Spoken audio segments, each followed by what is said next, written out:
Thomas. Thomas is producing another epic that is reimagining maybe the most iconic monster of them all, Kong, Skull Island. Please welcome Skull Island's director, Jordan Vogt-Roberts.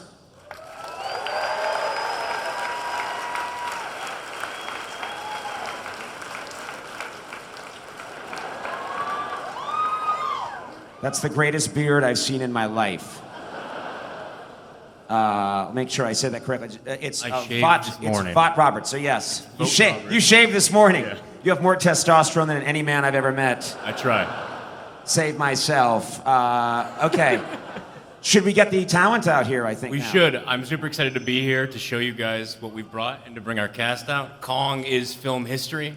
It's what made me as a child love genre storytelling and special effects, and so I'm so excited to show you some stuff and to bring you our cast, including John Goodman. Yeah! John Goodman.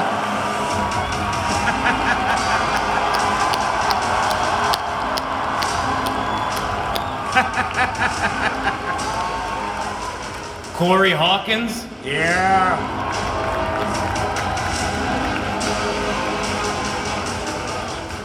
Jason motherfucking Mitchell. Brie Larson.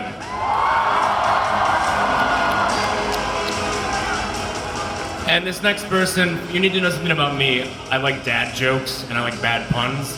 This guy likes to keep it pretty low key. Tom Hiddleston.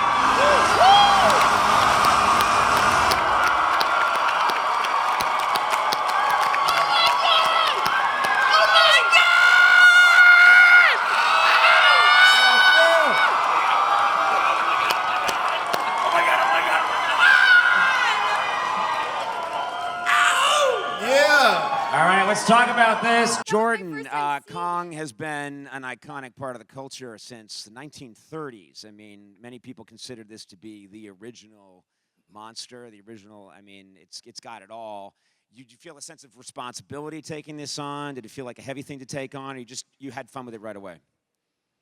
Of course, it's a huge responsibility. Kong is film history. Kong is where our special effects come from. Kong is where genre meant mainstream, and it's an enormous responsibility, but it's an enormous honor, and that's why we tried to assemble a cast like this, and just an incredible team to sort of tell people a new story within that mythology. Because we've seen the old story over and over again. We've seen the Beauty and the Beast tale, so it's a huge responsibility, and that's why part of our responsibility is to show them a new story within that mythology. Now, it takes place in the 1970s. Was that important to you? Was there anything that you got from having it be in the 1970s that gives it an extra oomph for you? I mean, what's not cool about choppers and napalm and King Kong?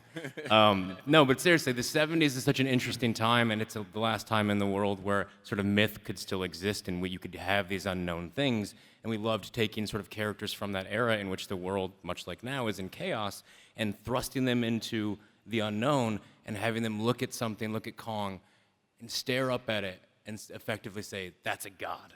How else do you reason this thing towering over you? It's from a different time. And what does that do to the people? So the 70s, yeah, it's cool, it's aesthetically amazing, there's so much fun things to do with it, but it really stems from our access point with the characters.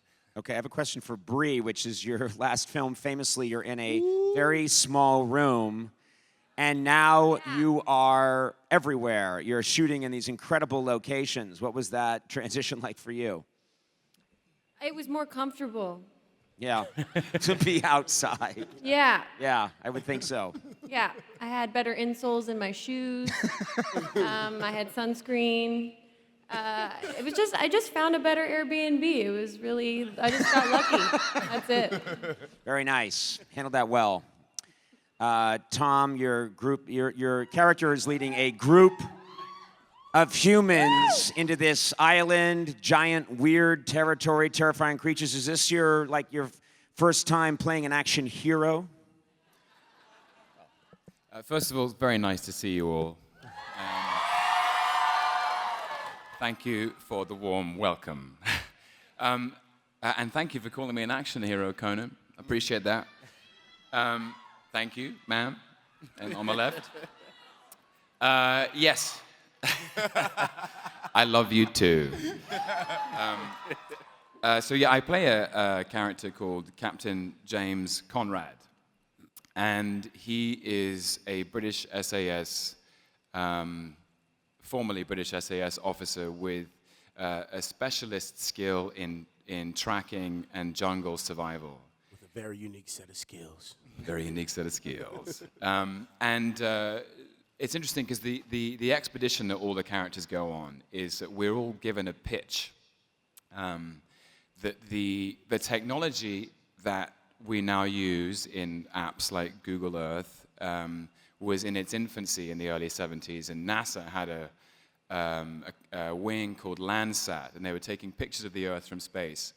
And they can see an island in the South Pacific, and it's protected by a storm system, and they can't get into that storm system. So they send a group of soldiers and explorers and a war photographer, played by Brie, and we all feel overqualified for this mission. I'm an anti-war photographer, though. Yeah, of course, to be clear. To be clear about that. Not for war. Yeah. But so Samuel L. Jackson plays Lieutenant Colonel of an air cab brigade who has many men under his wing. So he's commander in the sky, and Captain Conrad is the commander on the ground. And as for the rest, you'll just have to wait and see. All right. Now, this is a question for the whole cast. What was this? You're taking on an adventure. When you sign on for a role like this, you're signing on for an adventure. You're working together. Your characters all have to blend. What was that? Let's just talk about that a little bit. What was it like for you as a group working on this film? Did you enjoy the process? Was it hard work? It looks a little arduous. Absolutely. I mean, like, going all over the world and doing all these different things is already has its greatness within itself. But as an actor, when you're actually in the elements, when you're actually in a bamboo forest, when you're actually in water in Vietnam up to your chest, it adds a whole different element, you know, and all these different personalities and all these different people come together to make a really, really, really boss squad. You know, we all have different ways of approaching things, and I think we did a really, really, really good job. Yeah. I think, like, to be honest, like, I feel like, and I say this, but it really did feel like guerrilla filmmaking. I mean, like we. All right. I know. All pun intended. You'll be penalized for that later. But it was cool because, like literally, we're making this huge, big budget film with these great actors, right? And Jordan, at one moment, would be like, okay, no. You know, the light's going down over here. And he would strap on the camera and we would go shoot it. You know what I mean? Whether we were up to here in water in Vietnam or, like, you know, in the valleys in Hawaii, or, you know, it was just fun to be able to do that. And it gives Skull Island kind of a character of itself. Like, Skull Island takes on, you know, its own character. You know what I mean? Yeah.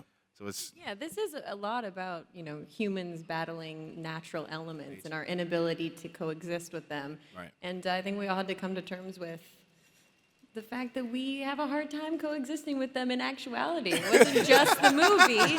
There were moments when, and because we shot for so long and in 3 different countries, we were dealing with extreme, like I'm wearing pretty much the same costume through this whole movie, and you're going through rain. We got rained out of our locations, flooded out of our locations sometimes. And we never changed that. Attacked by bugs, extreme heat. They were going through water. I mean, there was just so many things that went through this.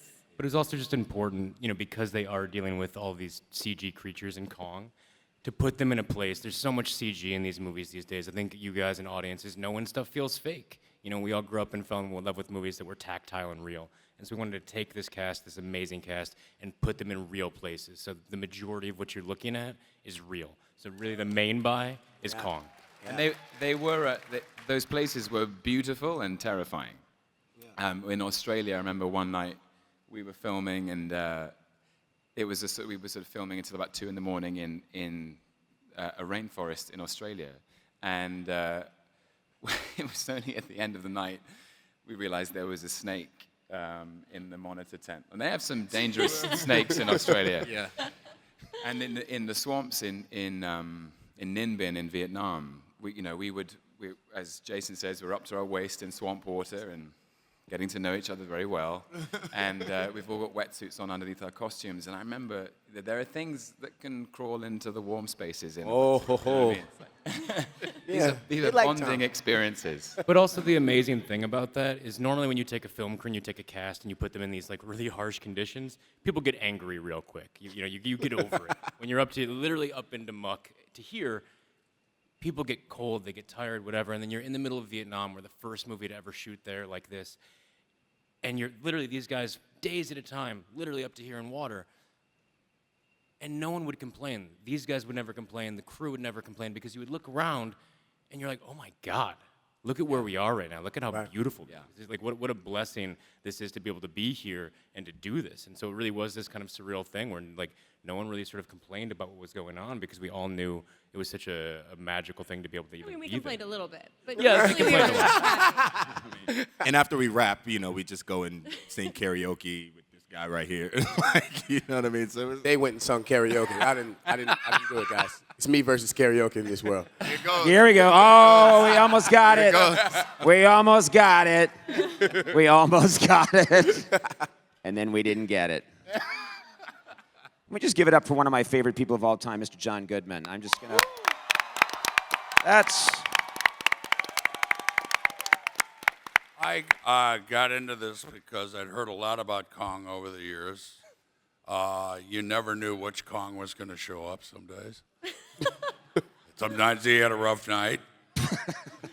And he was always one of these guys who stayed in his trailer, and you had to call him Kong or Mr. Kong.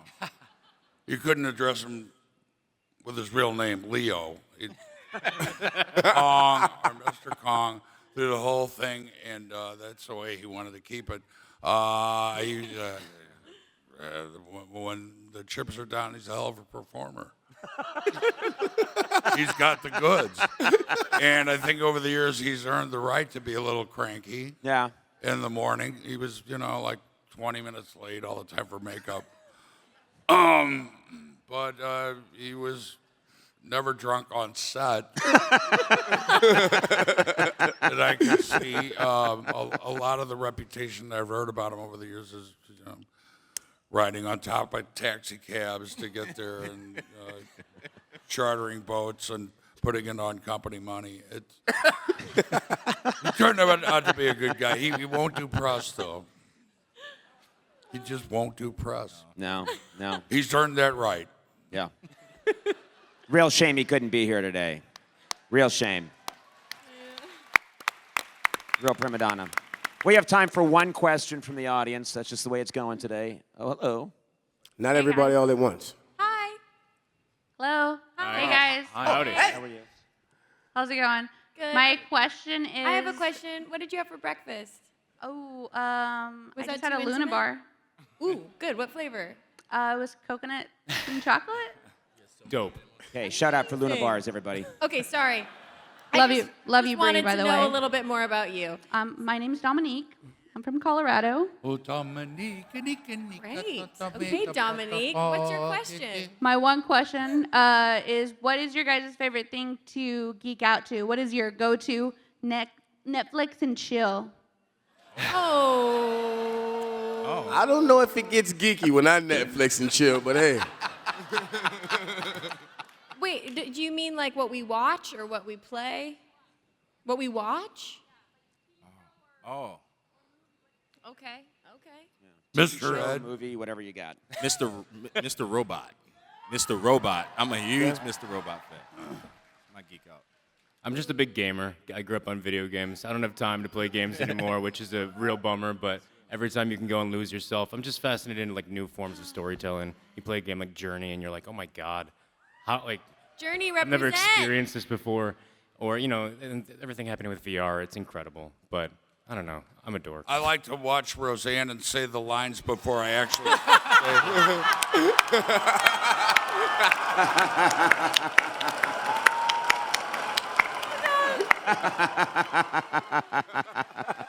And sometimes I come up with better lines. It's fun. It keeps me in the house where the wife can watch me. Tom, you have anything you want to throw in there? Anything you're liking to watch these days? What's your favorite movies? Favorite TV show? I was just going to leave it with John Goodman and Roseanne, actually. I know. But I just wanted to do that too. What about, are you Pokemon going? I'm not. Also, have you guys watched Stranger Things yet? I love Stranger Oh my Things. God. Oh It's my the God. best. We haven't talked We about gotta talk this about yet. We this. got to talk about We gotta this. talk about this. ASAP. Game of Thrones. Oh, yeah. Woo, that went over well. Yeah. How about this one? Mario Kart. Yeah. Sometimes when I'm sick, I go and rewatch all the Faulty Towers from a long time. Yes. Tom mainly reads poetry, though. Like, he's a pretty studious guy. He reads very, like, dense novels. All right, I am getting the serious wrap it up sign and electric prodding in various places. So let us have a huge round of applause. Thank you, Again, guys. from Kong, Skull Island opens March 10th, 2017. Thank you very much for your time. Rock out San Diego!